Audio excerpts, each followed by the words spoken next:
Chosen one, the energy around you just shifted hard.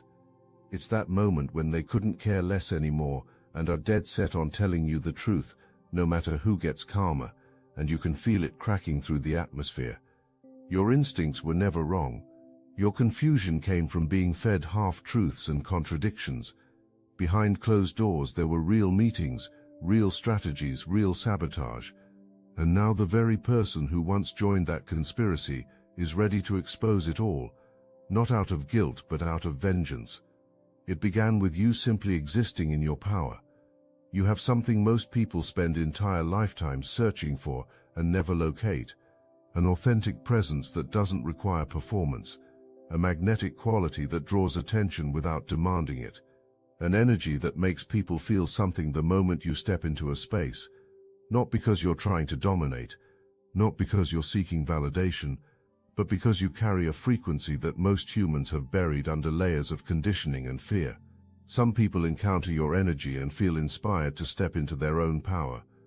Others encounter it and feel threatened to their core. Your ex was definitively in the second category. When they met you, they felt that pull everyone feels around you, that gravitation toward your light. But where others responded with appreciation or motivation, your ex responded with inadequacy.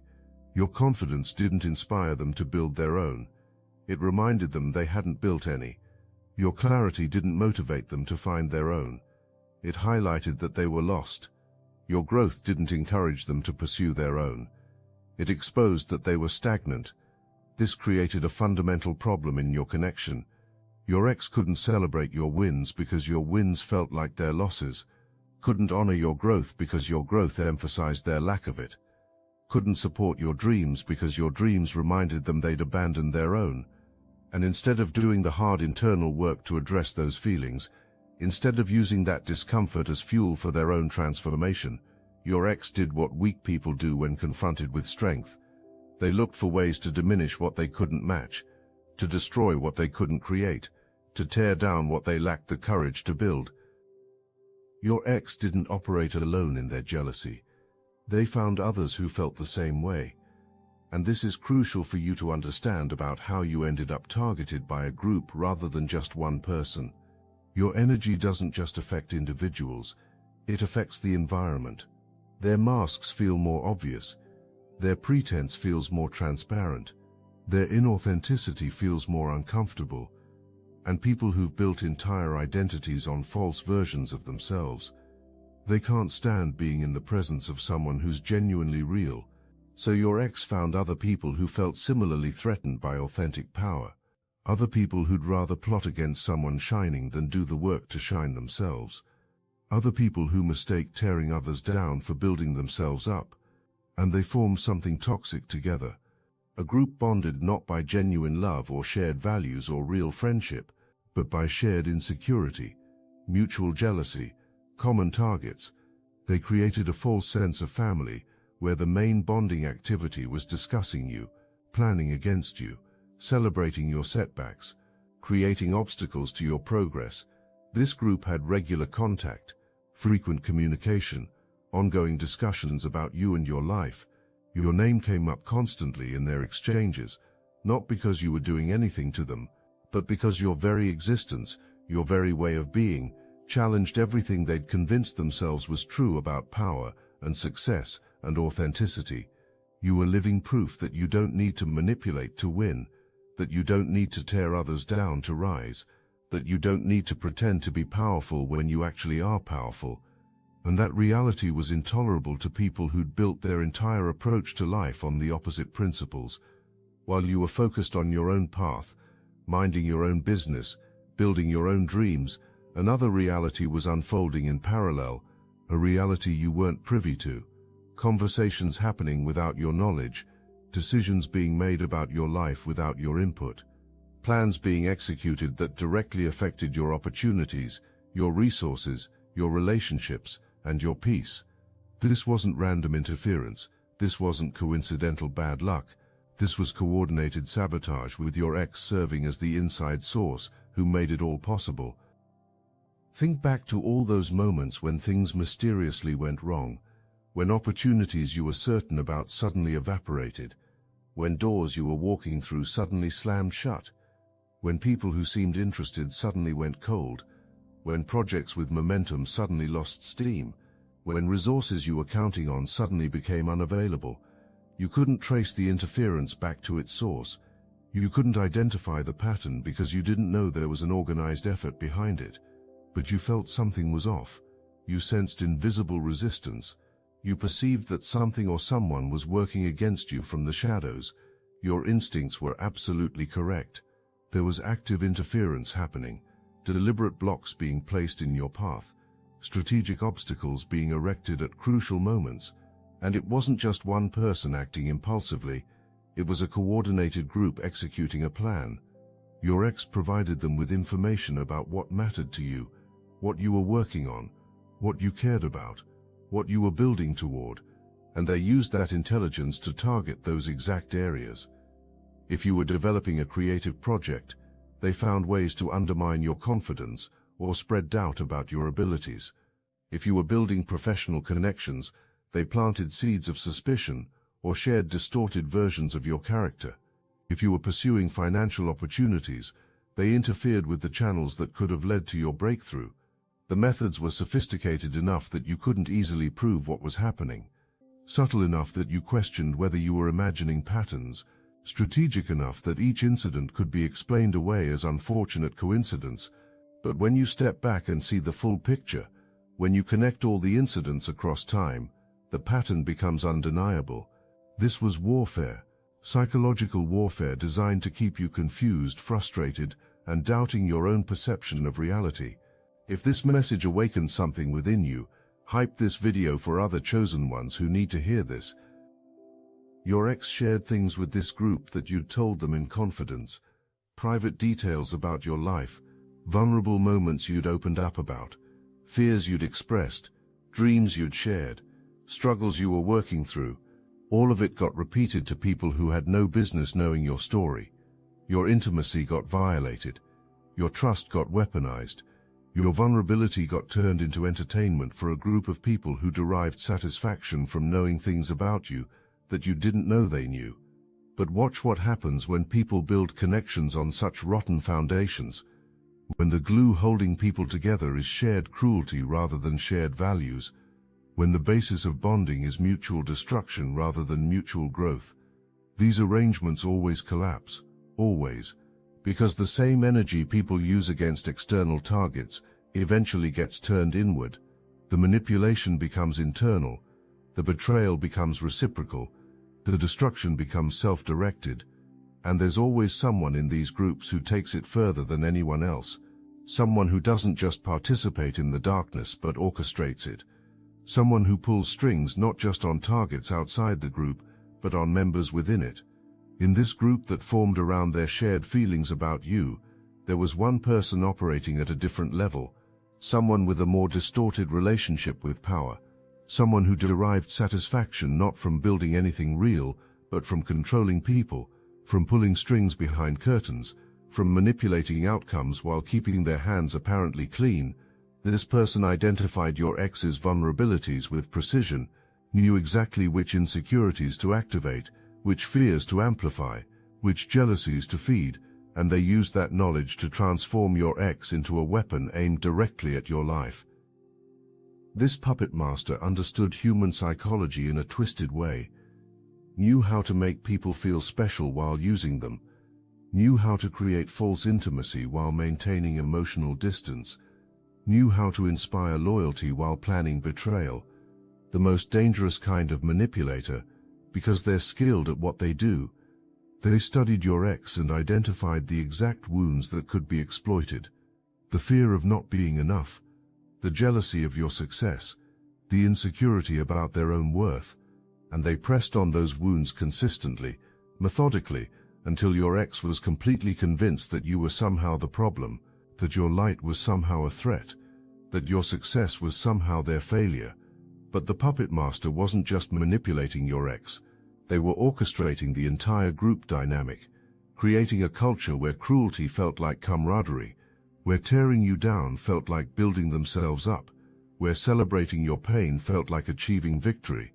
They constructed a shared reality where hurting you was not only acceptable but righteous, where your struggles were proof of their power, where your confusion was evidence of their cleverness, and everyone in that group bought into this twisted worldview, reinforced it in each other, created an echo chamber where wrong became right, and destruction became construction. This architect of destruction has left damage in their wake before you. Your situation isn't their first manipulation. Your ex isn't their first victim. There's a pattern if you look back far enough. A trail of broken relationships and damaged lives. They move through social circles like a virus, identifying strong people and making it their mission to break them. Not because those strong people did anything to deserve it, but because strong people reflect back everything the manipulator isn't, everything they're too empty to become. So they tear down what they can't build, destroy what they can't create, diminish what they can't match, and they convince others to participate in the destruction, so they're not doing it alone. For a while, this puppet master seemed untouchable. Their manipulation was too clever to detect. Their control was too complete to challenge.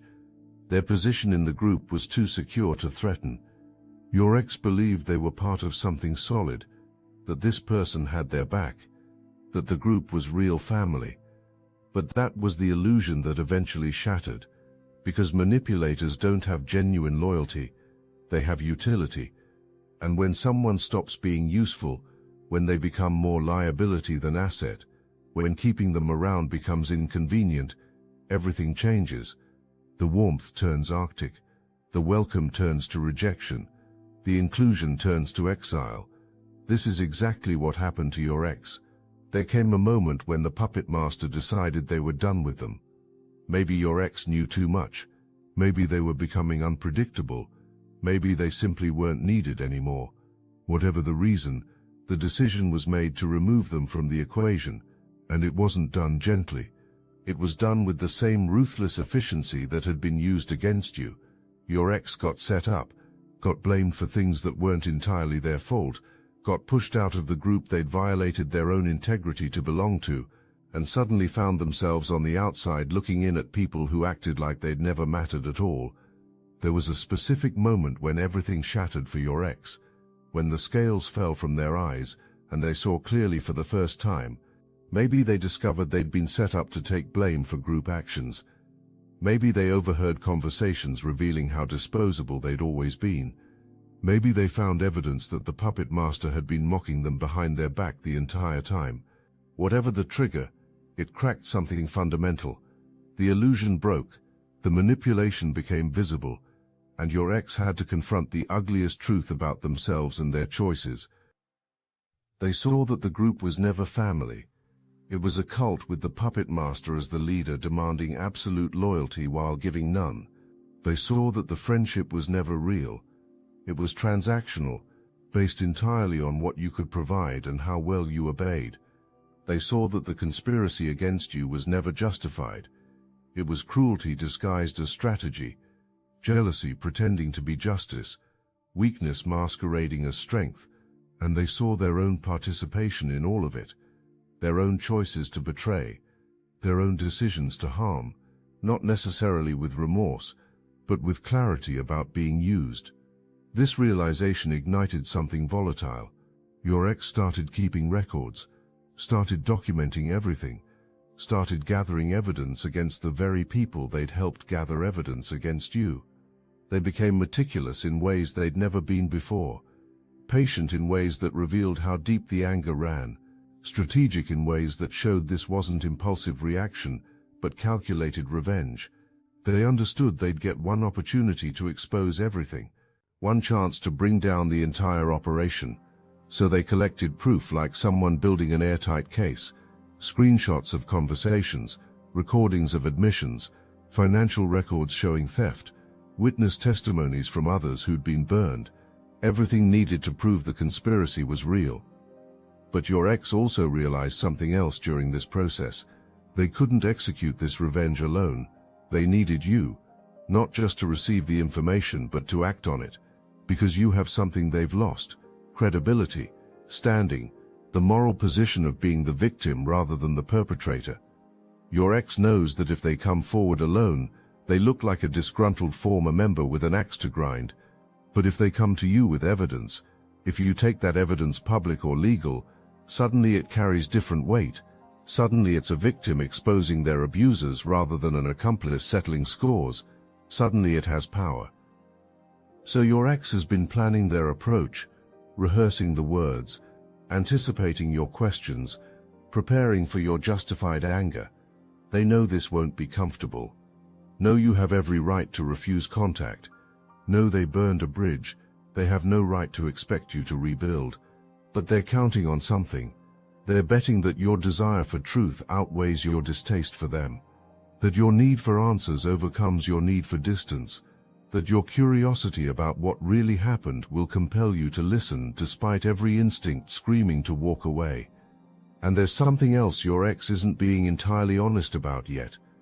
They need more than just your attention. They need your assistance, possibly financial, probably legal, definitely emotional, because exposing this conspiracy means facing consequences themselves, legal ones potentially, social ones certainly, financial ones absolutely, and they're hoping that by delivering the truth you've been seeking, you'll feel obligated to help them navigate what comes next. It's not purely altruistic.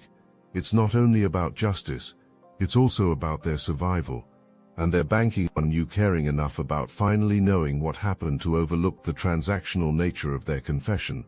Now let's be absolutely clear about why your ex is doing this. You need to walk into this situation with unclouded vision. Your ex isn't coming forward because they suddenly found their conscience in a spiritual awakening. They're not confessing because guilt finally overwhelmed them. They're not reaching out because they've evolved into a better person who genuinely wants to make amends for harm caused.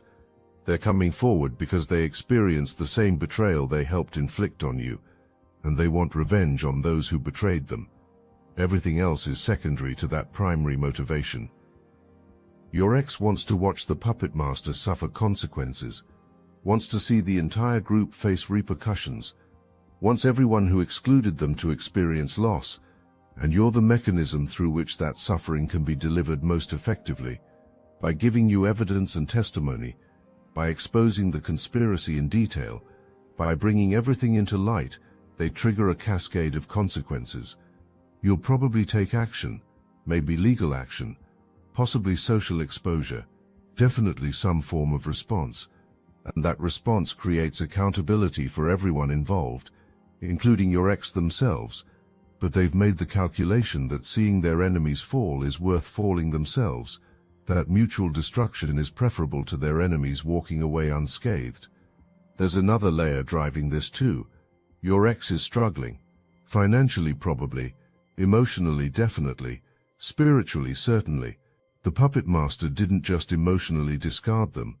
They systematically destroyed their stability, cut them off from resources, isolated them from support systems, left them scrambling to survive, and your ex is hoping that by delivering this truth to you, you'll feel grateful enough or obligated enough to provide assistance, maybe help with legal fees, maybe offer temporary shelter, maybe provide financial support to get back on their feet.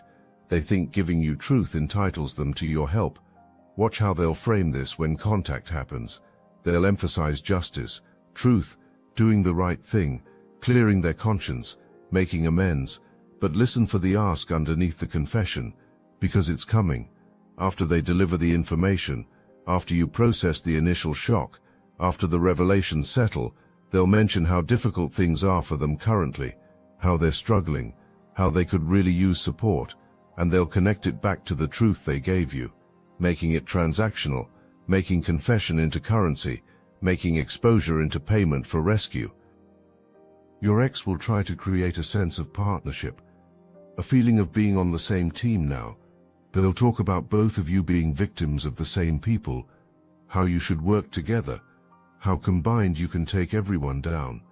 They'll minimize their own participation in your betrayal, frame themselves as someone who got manipulated rather than someone who made choices, position themselves as a whistleblower rather than a co-conspirator. And if you're not paying attention, if you're caught up in the validation of finally getting answers, you might accept this framing.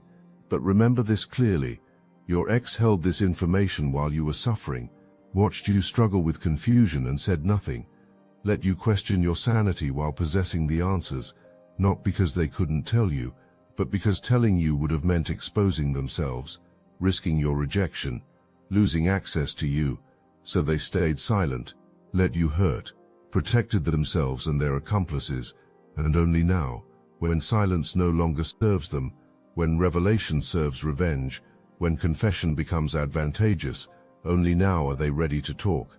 That timing tells you everything about their true motivation.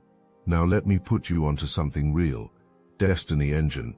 I built this because I was done watching chosen ones get dragged through betrayal, isolation and attacks, while their enemies strutted around unchecked. I want to help you accelerate the speed of your divine justice and step fully into your purpose. And the beauty of it, you don't even have to lift a finger. Destiny Engine takes their downfall and flips it into your rise. This isn't another meditation app. It's declassified consciousness technology, the same mind programming tools your enemies once used to install fear, competition and scarcity, re-engineered to restore your sovereignty and align you with the cooperative, upgraded operating framework. It generates personalized sequences mapped to your divine purpose. The hardest thing you'll do is put on headphones, press play and watch your enemies keep digging their own grave. The collective upgrade is underway. Start your Destiny Engine for $1 today and turn everything they did to break you into fuel for your rise. Link in the description. Let's shift focus back to where it belongs, on you. Because here's what your ex hasn't fully grasped yet. Here's what the puppet master never understood. Here's what that entire group missed while they were plotting. You don't need this information to be whole. You're already whole. You don't need this validation to move forward. You've already been moving forward. You don't need their confession to be free. You've already freed yourself. They think they're offering you something you desperately need. But you're not desperate. You're complete. Look at where you are right now in your life. Look at what you've built since that connection ended. Look at who you've become. Look at the growth you've achieved. You did all of that without knowing the full details, without having complete answers, without proof of what you suspected. You survived and thrived based purely on your own strength, your own resilience, your own refusal to let confusion define you. You chose evolution over bitterness, growth over revenge, building your future over obsessing about your past. And that choice elevated you beyond their reach, because while they were scheming and plotting and celebrating your struggles, what were you doing? Becoming someone they can no longer touch. You elevated beyond their frequency. You grew past their comprehension. You evolved beyond their capacity to harm you. The distance between who you are now and who they are has become unmeasurable. You're operating in dimensions they don't have access to, creating things they can't understand, connecting with people who wouldn't give them the time of day. You're in a completely different league now, a different universe entirely. And that's why when your ex shows up with their confession, you receive it from absolute power. Not from victimhood, not from desperation, not from need. You're not someone begging for answers. You're someone who already overcame without them. You're not desperate for their truth. You're simply open to receiving it if it serves your highest good. You're not looking to them for closure. You already created closure through your own healing work. They need this meeting more than you do. They need your help more than you need their information. So when contact happens, and it will happen, you set the terms. You decide whether to even respond. You choose if and when to meet. You determine what you do with any information provided. You're in the driver's seat. You're calling the shots. You hold all the power in this dynamic. Not because you're seeking revenge, not because you're trying to dominate them, but because you did the work. You healed, you grew, you transformed, and transformation is power that can't be matched by people who refuse to do their own internal work. Your energy, that presence that intimidated them so profoundly, is even more potent now, even more undeniable, even more magnetic, because you've been refined by fire, tested by betrayal, proven by survival, strengthened by struggle. You're not the same person they conspired against. You're the upgraded version, the evolution they didn't predict, the plot twist they didn't see coming. And when they're in your presence now, when they see you face to face, they're going to feel that power radiating from you, and it's going to remind them of everything they tried to destroy and failed to even dent. When your ex reaches out, when they request to meet, when they promise to reveal everything, you face several decisions, and these decisions matter not because they determine your worth, but because they reveal who you've become through this journey. They show how much you've grown, how clear you've become, how strong you are now. First question, do you even engage? Do you give them the opportunity to confess? Or do you decide you've moved so far beyond that chapter that revisiting it serves no beneficial purpose? There's no objectively right answer here, only what feels aligned with your truth. Some of you need that closure, that final piece completing the puzzle, that validation confirming your instincts, and for you, hearing what they have to say, receiving the information they're offering, that's going to be important for your continued healing. It ties up loose ends, answers lingering questions, puts periods where question marks have been hanging for too long. But some of you have already done that internal work, already made peace with not knowing every detail, already released the need for external validation of your intuition, already accepted that some questions might remain unanswered, and decided that's acceptable. And for you, reopening this chapter might actually be regression rather than progression. It might disturb the peace you worked hard to achieve. It might resurrect pain you've already processed and released. And if that's where you are, it's completely valid to decline engagement, to leave the past undisturbed, to decide that whatever they have to say isn't necessary for your forward movement. If you do choose to hear them out, establish boundaries that protect your energy and peace. Meet in a neutral public location, set a firm time limit, bring someone you trust, if that feels appropriate. Don't allow them into your personal space. Don't give them access to your private world.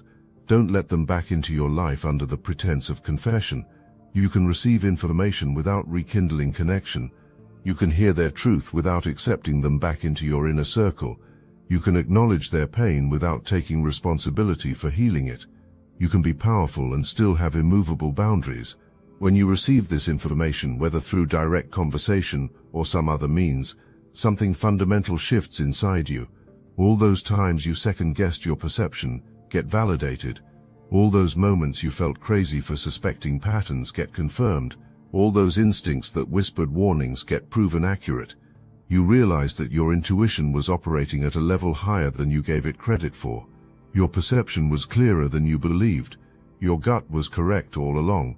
And that restoration of trust in your own inner knowing is perhaps the greatest gift hidden in this painful revelation. You've been carrying unnecessary doubt about yourself, questioning whether you were too sensitive, too suspicious, too guarded, too quick to judge, and all that self-doubt was planted deliberately by their gaslighting, by their manipulation, by their insistence that you were imagining things, that you were paranoid, that you were the problem. But you weren't any of those things. You were perceiving reality accurately while they were actively working to make you doubt your perception.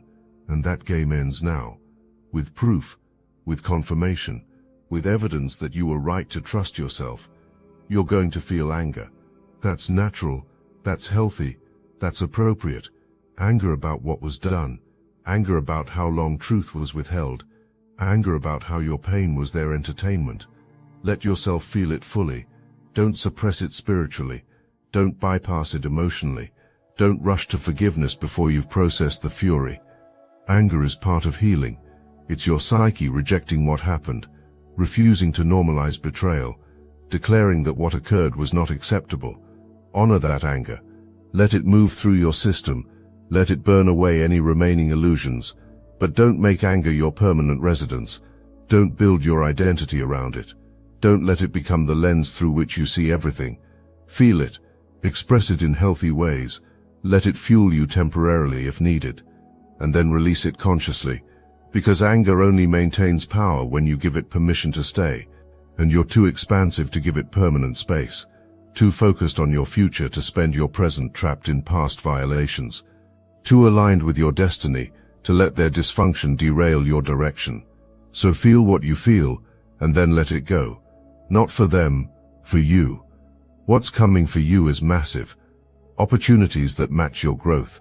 connections that match your frequency, success that match your effort, resources that match your vision.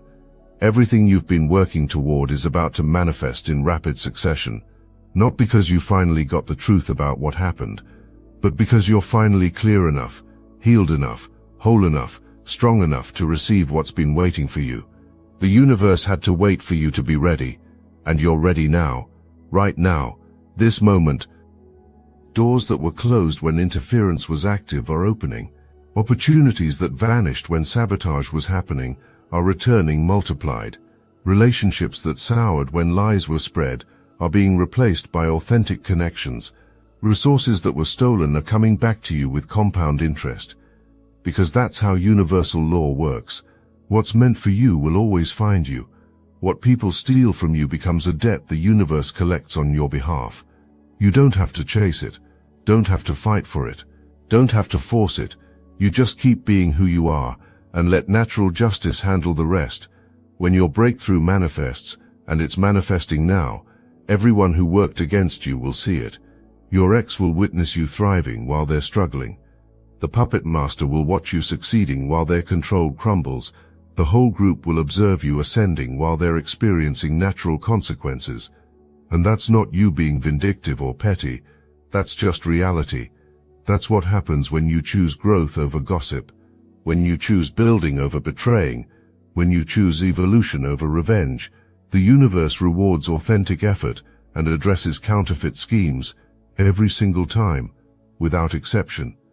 This confession, this exposure, this truth arriving at your door, it's not the climax of your story.